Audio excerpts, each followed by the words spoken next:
मैं भी दिल्ली विश्वविद्यालय में पढ़ाता हूं और पहले दिन से ही जब डॉक्टर रितु को बिना किसी ठोस कारण से निकाला गया तो सबसे पहले हम लोग जो पार्लियामेंट का एससी कमेटी जो होता है वहां हम लोग गए थे और पार्लियामेंट के एससी कमेटी में नकली दस्तावेज ऐसे स्टूडेंट्स के नाम जो कि एग्जिस्ट ही नहीं करते हैं और इस विश्वविद्यालय में कोई नियम नहीं है कि स्टूडेंट्स अगर कहे तो किसी टीचर को निकाल दिया जाए, तो वो उस चार्ज पर इनको दौलत राम कॉलेज से निकाला गया एक ऐसे व्यक्ति द्वारा जो खुद जब टीचर थी कालिंदी कॉलेज में और अनुला मौर्य जब वहां प्रिंसिपल थी दलित समाज की, तो उनको अपमानित करने के लिए कोई कसर नहीं उन्होंने छोड़ा था। इस तरह के मनस्थिति और उस तरह के मेंटालिटी के व्यक्ति हैं। इस विश्वविद्यालय में जो तमाम तरह के भ्रष्टाचार हो रहे हैं उसमें प्रमुख रूप से भागीदार हैं। सिर्फ ये नहीं, इनको निकालने का तो एक मसला है। उस कॉलेज के एक टीचर ने, ओबीसी टीचर ने लिखा कि अपॉइंटमेंट में मुझसे 7 लाख रुपए ले लिए और मेरा अपॉइंटमेंट नहीं हुआ, मेरे पैसे वापस दिलवाया जाए। तो सर, मैं आपको बताना चाहता हूं विश्वविद्यालय का माहौल एक प्रकार से इतना विषाक्त हो चुका है कि जहां सिर्फ जाति देखकर नहीं, यह भी देखकर कि अगर आप आरएसएस के साथ नहीं है तो आपको प्रताड़ित किया जाएगा। मेरे कॉलेज के डॉक्टर एन झा को इसी तरह से उनको कॉलेज में जब वो प्रिंसिपल थे तब उनको सिर्फ अपमानित नहीं किया गया था, फिजिकली असॉल्ट किया गया था। और मैं ये भी बता दूं कि इस विश्वविद्यालय में, कॉलेजेस में आरएसएस की शाखाएं चल रही हैं, गौशाला बनाया जा रहा है। हमारे कॉलेज में, मैं स्वामी श्रद्धानंद कॉलेज में पढ़ाता हूं और मैं पूरे जिम्मेदारी के साथ कहता हूं कि वहां पर जो अभी छात्र संघ के भी जो चुनाव हुए, आप लोग कहते हैं मैं ईवीएम के खिलाफ लगातार बोलता हूं, मैं सर आपको बताना चाहता हूं कि कॉलेज के इलेक्शन में ईवीएम को मैनिपुलेट करके वो कॉलेज के प्रेसिडेंट और डूसू के प्रेसिडेंट जितवा रहे हैं। तो देश में क्या करेंगे इसका कोई गारंटी नहीं है। तो ये चुनाव और ये जो संघर्ष है ये सिर्फ डॉक्टर रितु का नहीं है। जिस आंदोलन के लिए हमारे भाई राकेश टिकैत साहब झुका दिया इस सरकार को, उस आंदोलन की भी ये लड़ाई है। 2 अप्रैल को जब पूरे देश में हमारे समाज ने सरकार को बता दिया था कि एससी एक्ट से छेड़छाड़ बर्दाश्त नहीं किया जाएगा, वो संघर्ष का भी ये एक हिस्सा है।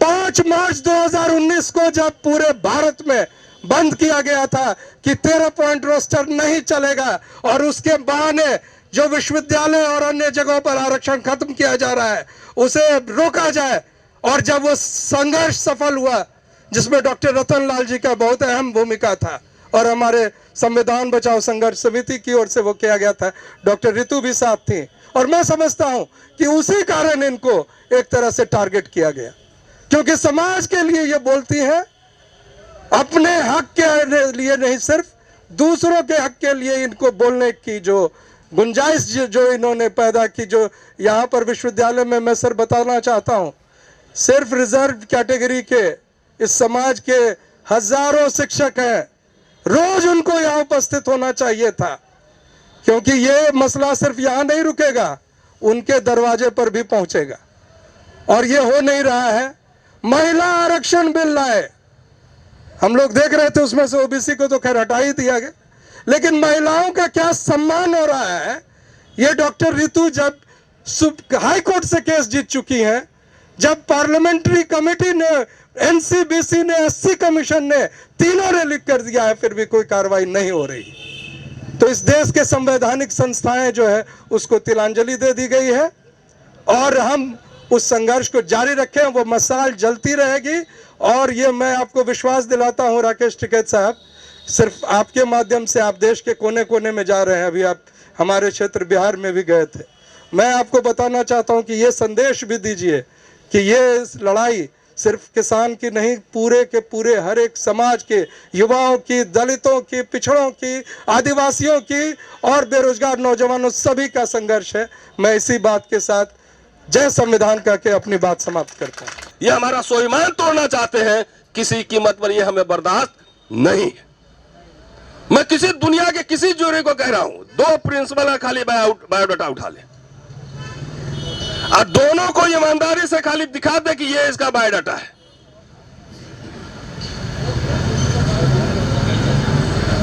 तो ऐसे ऐसे लोगों को यूनिवर्सिटी सरकार सब प्रोटेक्ट कर रहा है। अब लड़ाई अब तो नौकरी खाली नहीं, अब प्रमोशन की नहीं है। कहते हैं ना, शैतान की जो जान है वो कहां बैठती है। तो ये सरकार सबको प्रोटेक्ट कर रही है, बीजेपी आरएसएस वाले ये लोग प्रोटेक्ट कर रहे हैं, ऐसे पुलिस वाले को, ऐसे वीसी को, ऐसे प्रिंसिपल को। अब लड़ाई तो ये सरकार उखाड़ने तक चलेगी। जब तक सरकार नहीं उखाड़ेंगे, जब तक हिलाएंगे नहीं, तब तक ये लड़ाई जारी रहेगी। इसलिए साथियों, ये लड़ाई हमारी व्यक्ति हमारे साथ जो हो रहा है, रितु के साथ जो हो रहा है, ये रतन लाल मैं हूं इसकी वजह से थोड़ी हो रहा है। ये इसलिए हो रहा है कि मैं खास समुदाय में पैदा हुआ हूं, इसलिए हो रहा है।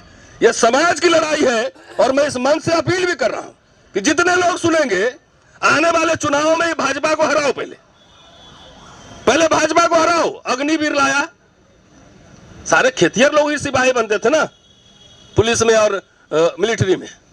अब देखिए, अग्निवीर शहीद भी हुआ तो उसको शहीद को दर्जा नहीं मिल रहा है। किसान मूवमेंट के साथ क्या करना चाहते हैं सब लोग जान रहा है। वो खालिस्तानी है तो ये है, हम लोग बोले तो अरबन नक्सल है। तो तुम कौन है ये बता, तुम अंग्रेजों का दलाल मुखबिर। आजादी की लड़ाई में तुम्हारी क्या भूमिका थी ये बताओ। संविधान को बनाने में तुम्हारी क्या भूमिका थी ये बताओ। तो ये सर्टिफिकेट देंगे जो खुद जो है राष्ट्र विरोधी थे। कोई इनका आंदोलन का इतिहास नहीं है। जब संविधान लागू हुआ, संविधान को नहीं मानने के लिए पहले ऑर्गेनाइजर में लेख इन्होंने छापे थे, अंबेडकर का पुतला जलाए थे, और कल्याण में पूरा सीरीज छपता था गोरखपुर से। तो साथियों, ये डरने की बात नहीं है। जो डर गया समझो मर गया। डरो नहीं, लड़ो, भागो नहीं, दुनिया बदलो। तो इसलिए जब तक ये सरकार नहीं जाएगी, हर इंस्टीट्यूशन में, ठीक है साहब, छोटा रिचार्ज मोदी बैठ गया है। हर जगह छोटा रिचार्ज सब है। ये वाइस चांसलर को भी छोटा रिचार्ज करता है, उससे छोटा रिचार्ज उधर प्रिंसिपल लोग हैं। तो जब तक इनको उखाड़ेंगे नहीं सत्ता से, तब तक ये सब जानता हूं, मैं भी जानता हूं, जिस दिन सरकार बदली, ये सब तुरंत कलर पेंटोन चेंज कर लेगा, तुरंत यही लोग चला जाएगा दूसरी तरफ। ऐसे लोगों को आइडेंटिफाई करने की जरूरत है। हम लोग आइडेंटिफाई कर रहे हैं। इसलिए लड़ाई चलती रहेगी, ये लड़ाई चलेगी। लेकिन एक बात है, जितने साथी से कह रहा हूं, अत्याचार करें ना तो बेइज्जत जरूर करना, मुंह पे जरूर बोलना। मुंह पे बोलने से जो है ना बहुत मजा आता है। चेहरे का रिएक्शन देखोगे ना, मुझे बहुत तृप्ति होती है। अच्छा लगा ना? शुक्रिया, थैंक यू।